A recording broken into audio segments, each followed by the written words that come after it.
sua presença. A gente tem várias perguntas, mas como o candidato está com uma agenda super apertada, a gente focou em algumas. A principal delas, claro, é em relação, né, às suas declarações de que pretende reduzir, sim, o tamanho do Estado. O seu coordenador da área econômica, Paulo Guedes, disse que para isso a gente precisa caminhar rumo a privatizações. A maioria das perguntas começa: que empresas o senhor acha que nós precisamos privatizar no Brasil? Esse estudo foi feito já pelo Paulo Guedes. Eu acho que essas 50 que o PT criou ao longo de 13 anos, de imediato, não é nem privatizar, é extinguir, porque eu duvido quem queira comprar pagando R$1 aqui. A mais importante delas, foi de antes, né? A Empresa Brasileira de Comunicação. E gasta R$1 bilhão por ano para acomodar jornalistas de esquerda ali, que já estão aposentados, e para apenas apadrinhar ali gente da comunidade de esquerda. Então, essas 50 sobraram 100, tá? E eu não quero ser leviano e falar o que não devo aqui, certo? Que eu tenho falado para ele. O outro terço, com toda certeza, com algum critério, tem que ter, sim. O terço final, ali, entra no meio das ideias estratégicas que não podemos jogar para cima e quem pegar, pegou. Tem uma grande preocupação com a China. Quando você privatiza o capital chinês, você não está privatizando, você está estatizando para a China. A China está de olho há muito tempo, não tem a ver com estatal, em terras agricultáveis do Brasil. Nós não podemos abrir mão da nossa segurança alimentar. Não podemos permitir que esse comércio se faça no Brasil. Quando se fala em estratégicas, as geradoras de energia, por exemplo, eu não vejo com bons olhos privatizar Banco do Brasil e Caixa Econômica. Não vejo com bons olhos aí. Agora, pode ter certeza, 2/3 das estatais, eu acho que em 4 anos dá para a gente se desfazer dela e para dar uma aliviada no peso do Estado. Candidato, o Rio Grande do Sul, como o senhor sabe, é um dos estados mais endividados do Brasil. A gente tem uma dívida enorme, que já pagamos uma boa parcela, mas os juros fazem com que ela fique cada vez maior, e isso emperra muito os investimentos e o crescimento do Estado. A gente tem um projeto, né, está caminhando o reajuste fiscal, a renegociação da dívida pelo atual governo, mas para nós é fundamental saber a opinião de que, se eleito, como que o senhor imagina que pode ajudar o Rio Grande do Sul? O Rio de Janeiro está pior que o Rio Grande do Sul. Inclusive, se um filho meu viesse candidato, eu acho que ganharia com toda certeza. Mas eu falei para a garotada lá, dá um tempo aí que está complicada a situação aí. O Rio de Janeiro está pior que o Brasil. É a questão de juros, que ele tem dito para mim. Não é que eu sou obrigado, eu confio nas pessoas, nós devemos confiar nas pessoas, a partir desse princípio, e não o contrário. Ele disse, nós diminuímos o peso do Estado, privatizamos muita coisa, também nos nossos imóveis que temos aqui da União, e pagar que seja 20% dessa dívida, que acho que dá, e diminuindo as estatais, etc., nós podemos sinalizar para que esses juros caiam. Até o recado que eu acho que se dá para aqueles que têm papéis do governo é o seguinte: nós temos que torcer para isso, e caso contrário, o Brasil vai quebrar, tá? E grande parte dessa dívida, a dívida bancária de juros, se a taxa de juros cair bastante, dá para o futuro governo realmente pensar e sobrar dinheiro no orçamento para investir no Estado. Olha, está complicadíssima a situação do Brasil, é difícil até para o Paulo Guedes explicar isso, mas ele tem explicado com muita propriedade, e nós devemos acreditar nas pessoas que estão ao lado do senhor Paulo Guedes para solucionar esse problema. Uma pergunta do Sindifumo. Um dos mais trágicos desafios de quem pretende governar o país, candidato, é o crescimento descontrolado da criminalidade em todas as áreas, isso todo mundo sabe. Mas o crime organizado tomou conta do Brasil, e o contrabando de diversos produtos representa a perda de bilhões em tributos. Só no Rio Grande do Sul, que é o maior estado produtor e exportador de tabaco do mundo, as perdas já atingem 434 milhões de reais de ICMS, afetando 150 mil famílias e 300 municípios. Metade do mercado de cigarros já é suprimido pelo contrabando. Desta forma, gostaríamos de saber qual o seu compromisso, se eleito, em declarar guerra ao contrabando. Eu costumo andar pelo Brasil para ver os problemas. E eu descobri que tinha um departamento chamado DOF, Departamento de Operação de Fronteira, da Polícia Militar de Mato Grosso do Sul, sediado em Dourados. É mais ou menos o seguinte: é uma companhia, né, uns 150 pessoas, e sempre tem 3, 4 viaturas que ficam em média 5 dias fora da unidade, andando pela fronteira seca, e tem conseguido, em grande parte, conter a entrada de ilícito, drogas, armas, cigarro, tá certo? E isso daí eu procurei meus colegas das Forças Armadas. Eu tenho 4 colegas da minha turma que são generais de exército. Um deles é o Pujol, tá? Mas não conversei com o Pujol sobre isso, não, conversei com outros. Poderíamos fazer algo semelhante aí na fronteira do Brasil, na parte seca, né? Especial que pega aqui a região mais do centro-oeste e mais do sul. Se tiver meio, sim. Agora, o meio mais importante chama-se retaguarda jurídica. O que é isso aí? Nós podemos fazer isso com nossos carros de combate. Além do projeto CISFRON de inteligência, também temos essas viaturas, esses carros de combate nessa região. É possível, com meios. E a retaguarda jurídica, o que é? Havendo um embate, nós queremos ser condecorados e não processados. Se o parlamento nos der isso, nós temos como jogar pesado na questão da fronteira. Mas não é apenas pular que os ilícitos entram, tem a costa enorme também aí. A nossa marinha tem direito por lei um pouco mais de 1 bilhão por ano de royalties do petróleo. Tem recebido 0 desde o governo Fernando Henrique Cardoso. Se restabelecer isso, dá para a gente dar uma certa melhorada na nossa frota e ajudar nessa questão. Não vamos impedir, mas chegar ao nível, como um colega me disse agora há pouco aqui, por exemplo, cigarro, 51% é assustador. Então dá para a gente trabalhar nessa área dessa forma. Não existe outra. E tem a ver com a segurança jurídica. Não é da carta branca para o policial matar, é da carta branca para ele não morrer. É o contrário, tá ok?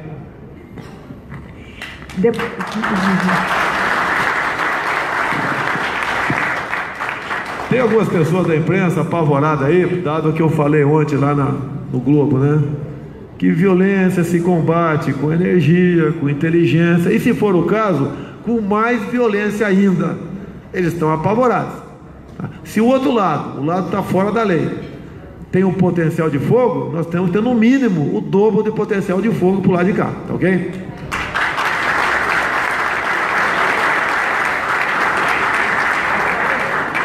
Deputado, as pesquisas mostram que o seu eleitor é um dos mais convictos, que dificilmente vai mudar de voto.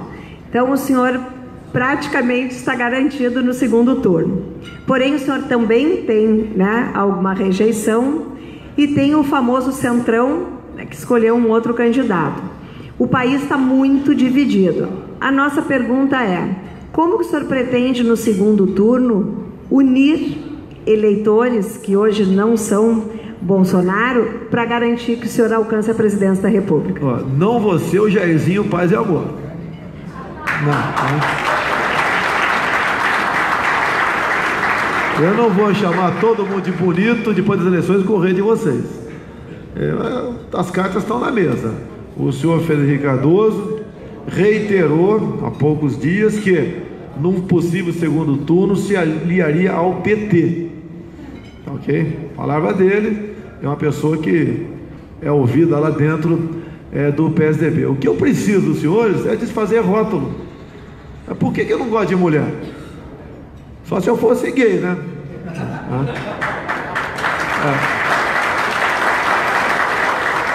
Essa historinha que mulher tem cabelo que homem nasceu no jornal Zero Hora aqui de Porto Alegre um tempo atrás.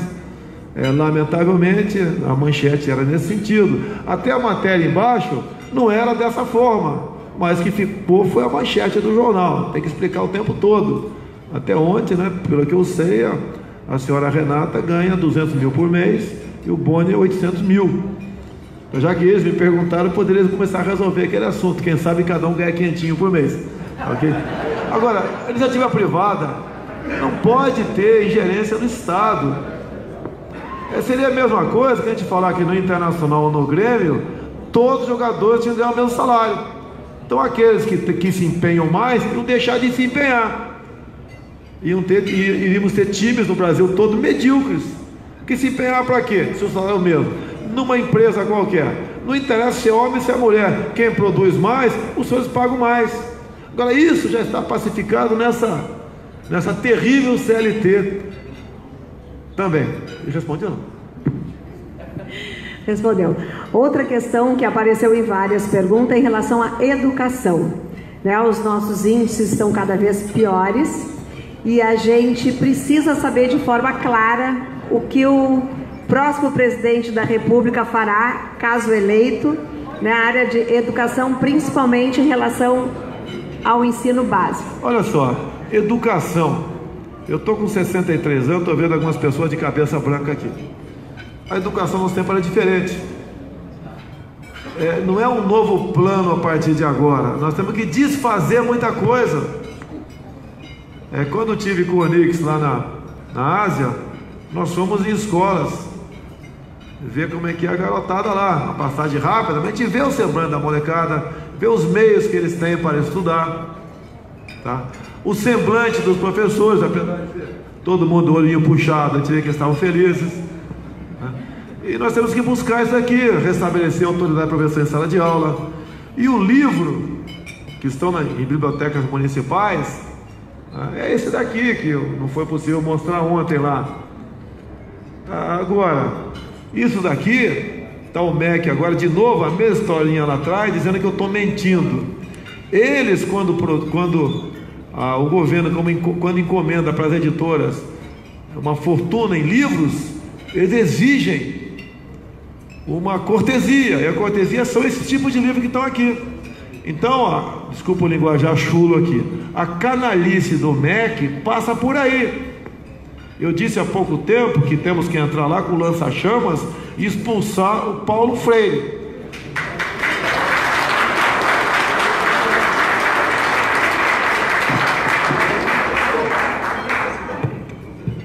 Então, olha só, deixa eu te usando aqui.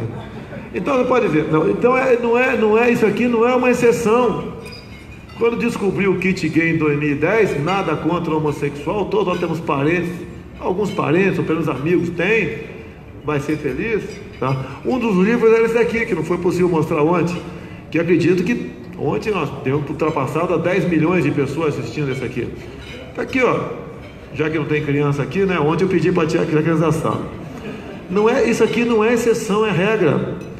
Enfie o dedo no buraco do outro lado da folha para fazer o pinto do homem.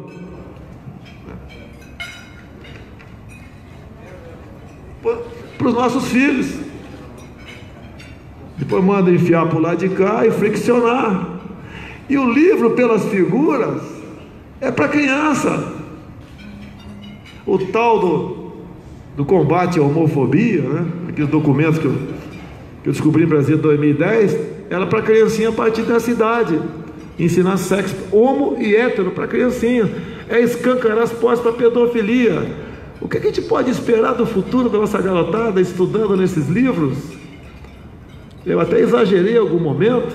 Daqui a pouco vai estar o papai e mamãe descobrindo uma DST na filha de 9 anos de idade. Hoje em dia ainda, se alguém tenta acariciar uma criança em sala de aula ou fora da sala de aula, ela conta para o papai e para a mamãe. A partir do momento que essa carga chega em cima dela, isso é normal, ela não conta mais. E diz aí o Paulo Freire que a criança, que nesse caso, né, o sexo é uma construção, e construção social, não existe nada disso. Começar a desfazer tudo isso aí. As provas dos PISA, vocês conhecem, né? 70% da garotada não sabe uma regra de 3 simples. Quem dirá uma regra de 3 composta? Não sabe nem a tabuada, não sabe interpretar um texto. Ciência é uma desgraça. E o objetivo da educação é, na ponta da linha, formar um bom empregado, um bom patrão, um bom liberal. Hoje estamos formando o quê? Militantes políticos. Então, questão da educação,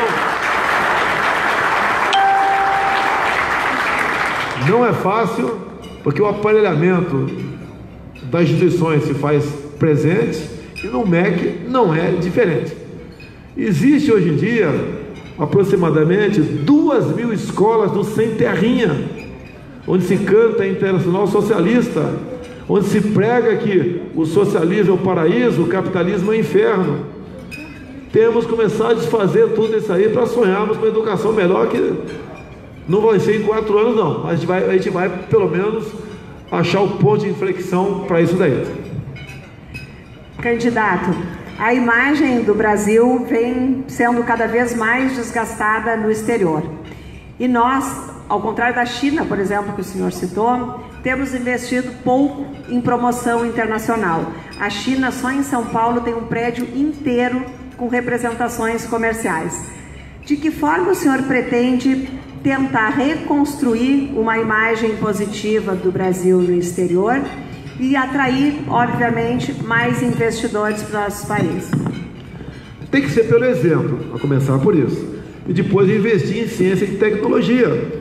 Não basta fazermos campanha, né, para nós aqui e continuamos exportando basicamente commodities. Quando eu estive na Mackenzie em São Paulo, tem gente que me ridiculariza, né? Eu fui lá ver as maravilhas do grafeno, que se apresentou ao mundo agora, recentemente, em 2004. Inclusive, tinha uma comitiva do Exército Brasileiro lá, que estudam do grafeno, logicamente, materiais bélicos, entre eles roupas à prova de bala. Esse paletó aqui de grafeno poderia ser o paletó à prova de bala. Blindagem de viaturas a um peso infinitamente menor que a atual blindagem aqui. Nós temos uma capacidade melhor de absorver impactos. Imagine os carros blindados com grafeno, em vez de pesar 200 quilos, pesariam 20 e poucos quilos. Agora, entre outras coisas lá, eles dizem que ao longo dos próximos 10 anos, mais de $1 trilhão farão presente nas economias do mundo. E nós estamos deixando para trás isso, porque o governo, tá, não concede bolsas para nenhum pesquisador nosso ir para lá. E a grande revolução que nós estamos na iminência de ocorrer, não vai demorar, seria, segundo eles, a super bateria de grafeno, que ela poderia em poucos segundos ser recarregada. Ou seja, enquanto se toma um café num posto de combustível, na volta o teu carro teria uma autonomia para mais de 700 quilômetros. Agora, uma realidade, eu teria dezenas para falar aqui. Uma menina recém-formada pelo Instituto Militar de Engenharia do nosso Exército conseguiu tirar da prancheta uma tela de grafeno, que é o único material que é biplano. E o que faz essa tela? Dessanaliza a água do mar. Para onde foi essa menina? Foi para a Inglaterra. Nós temos que ter meio de manter essas pessoas aqui. Nós começamos a agregar valor àquilo que nós produzimos. O país que mais fatura com café no mundo não planta um pé de café. Por que o Brasil não pode ser diferente do que é no momento? Tecnologia é uma coisa que não se passa para terceiros, tá certo? E quando se passa, já está obsoleta. Nós temos que ter o nosso, não digo o Vale do Silício, mas o nosso Vale do Grafeno aqui no Brasil. Para encerrar, deputado, 2 coisas. Primeiro, muita gente perguntou quem lhe inspira na política brasileira. Essa é uma pergunta. Minha filha Laura, de 7 anos de idade. Por que isso? Porque eu não quero deixar para ela o Brasil do momento. Ok? Eu não quero que ela saia do Brasil.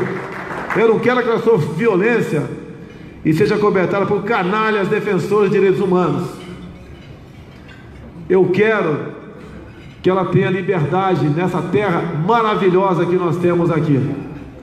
Eu quero que ela seja uma cidadã e faço isso por ela.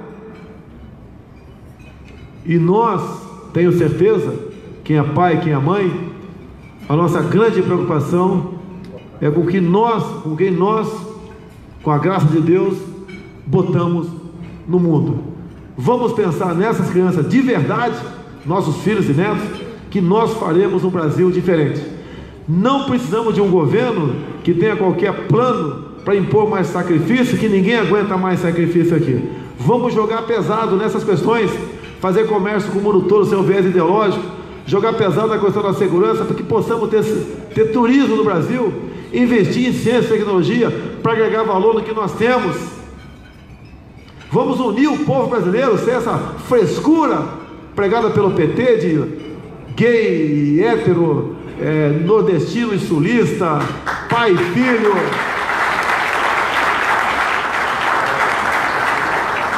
Vamos dar força para que, caso nós venhamos a chegar lá, nós possamos realmente botar pessoas competentes em cada ministério, sem essa velha política do toma lá da cá. A imprensa diz para mim: se você não der, você vai ser caçado. Posso ser caçado um dia, mas não vai ser por omissão, muito menos por corrupção. Nós temos como mudar o destino do Brasil. Nós somos a maioria, nós somos os verdadeiros trabalhadores, somos conservadores, respeitamos a família, respeitamos crianças em sala de aula, ao contrário deles. O mundo todo está de olho em nós. Nós temos o que o mundo não tem. Vamos fundir os ministérios da agricultura e meio ambiente, porque eu não quero mais ONGs internacionais dentro do Ministério do Meio Ambiente atrapalhando vocês.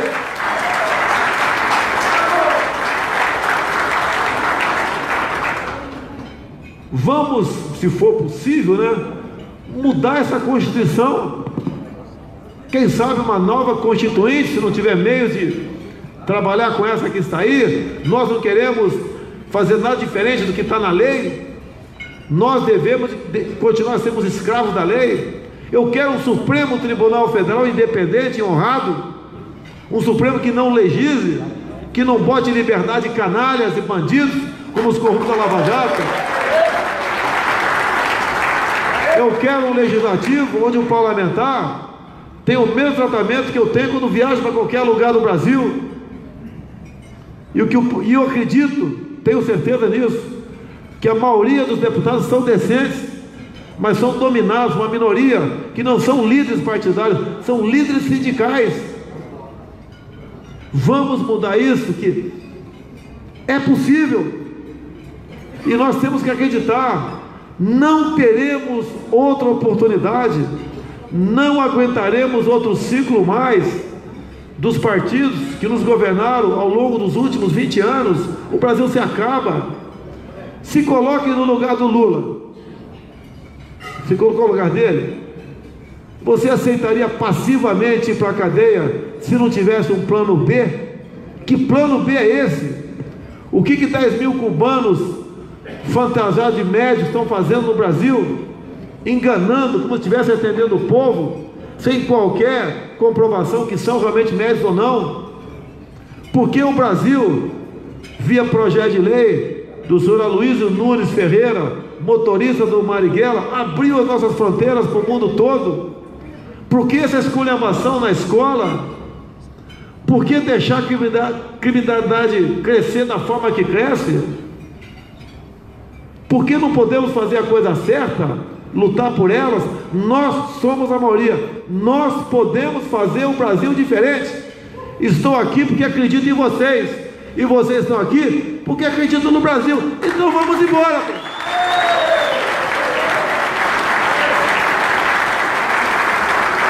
E para que não haja dúvida, a conheci há algum tempo, fui contemporâneo na Academia Militar das Agulhas Negras do General Mourão.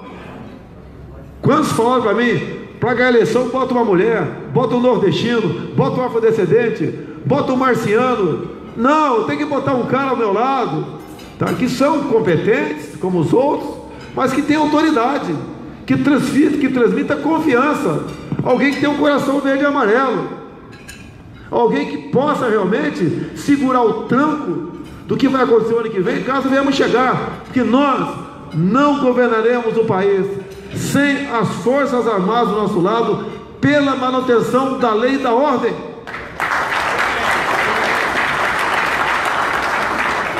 Por ser general, é o que menos poderia atrair votos, mas não estou atrás de votos.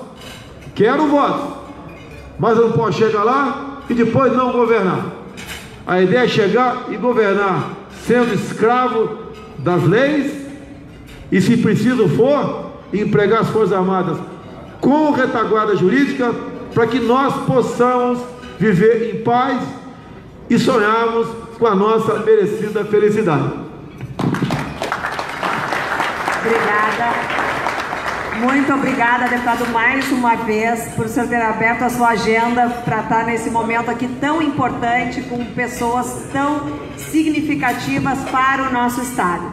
Queremos, desde já, lhe convidar para, eleito, voltar ao Brasil de Ideias, porque o Rio Grande do Sul precisa, sim, que o próximo presidente da República esteja comprometido conosco. Então, quero deixar esse convite e lhe desejar, se caso eleito, que o senhor tenha muito sucesso, porque certamente o seu sucesso será o sucesso de todos os empreendedores, como presidente da República, de todos os formadores de opinião, enfim, que caso eleito o senhor consiga unir o nosso país e nos tirar da crise onde a gente se encontra. Muito obrigada e um bom passeio na Expo Inter. Obrigada. Obrigado, pessoal.